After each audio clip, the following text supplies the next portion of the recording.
என் மனைவி. எக்மோர் எப்போதும் போலவே அதன் பரபரப்பு குறையாமல் பயணிகளை உள்வாக்கிக் கொண்டிருந்தது. ரகு மணி பார்த்தான். 4:30. கிட்டத்தட்ட 1 மணி நேரம் இருக்கிறது ரயில் புறப்பட. பார்வையை வெளியே பரவவிட்டான்.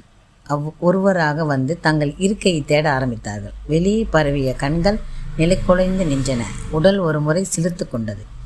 வெளியே பிங்க் கலர்ஸ் புடவையுடன் ஒரு கையில் பெட்டியும் மற்றொரு கையில் பாட்டியுமாக ஒரு இளம்பெண். ரகுவின் கண்கள் அவளை மேய்ந்தன. கீட்டியார் அவர் என்னவோ கேட்டார். பின்பு இவனை நோக்கி நடந்து எஸ்கியூஸ் மீ. ரகுவினால் தன் கண்களையே நம்ப முடியவில்லை. Yes tell me. எஸ் 6 இதுதானே சார்? ஷீட் நம்பர் 21 எங்கே இருக்குன்னு ரகு எழுந்து விட்டான். எதிர் சைடை காண்பித்து இதுதான் மேடம். நன்றிக்கு பதிலாக ஒரு புன்னகையை வாங்கி கொண்டு அவள் தன் பாட்டியுடன் ஏறி உள்ளே வந்தாள். பெட்டியை சீட்டின் அடியில் தள்ளிவிட்டு ரகுவிடம் திரும்பி நீங்கள் எங்கே போறீங்க சார் என்றாள். ரகு நான் சிவகாசி வரையிலும் போகிறேன் மேடம் என்று சொல்ல அவள் தன் பாட்டியிடம் திரும்பி நீ என்னை பற்றி கவலைப்படாமல் இரு பாட்டி. நாளைக்கு காலையில் நான் ஃபோன் பண்ணுறேன். சார் கூட சிவகாசி தான் போகிறாராம் என்று சொல்லிவிட்டு ரகுவிடம் திரும்பினாள். பாட்டிக்கு என்னை தனியாக விடுறதுன்னா ரொம்ப பயம். எல்லாம் பழகிக்க வேண்டியது தானே இல்லையா சார்? பை என் பேர் சித்ரா. நீங்கள்? நான் ரகு.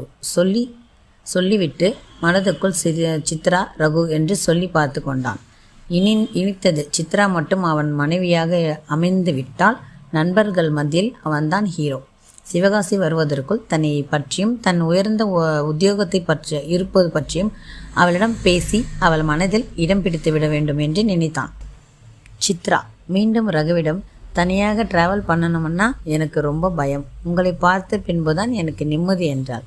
ரயில் புறப்பட தயாராகி நீளமாக குரல் கொடுத்து ரகு அவளிடம் பயப்படாதீங்க மேடம், நான் சேஃபாக கொண்டு போய் சேர்த்துடுறேன் என்றவுடன் அவளும் அந்த நம்பிக்கையில்தான் சார் நான் இருக்கிறேன் என்று கூறி பாட்டியிடம் திரும்பி இப்போ அவர் கொண்டு போய் விட்டுடுவார், பயப்படாமல் போயிட்டு வா பாட்டி, நான் வீட்டில் தனியாக இருந்துப்பேன் என்று சொல்லிவிட்டு இறங்கி டாட்டா காண்பிக்க வண்டி நகரத் தொடங்கியது.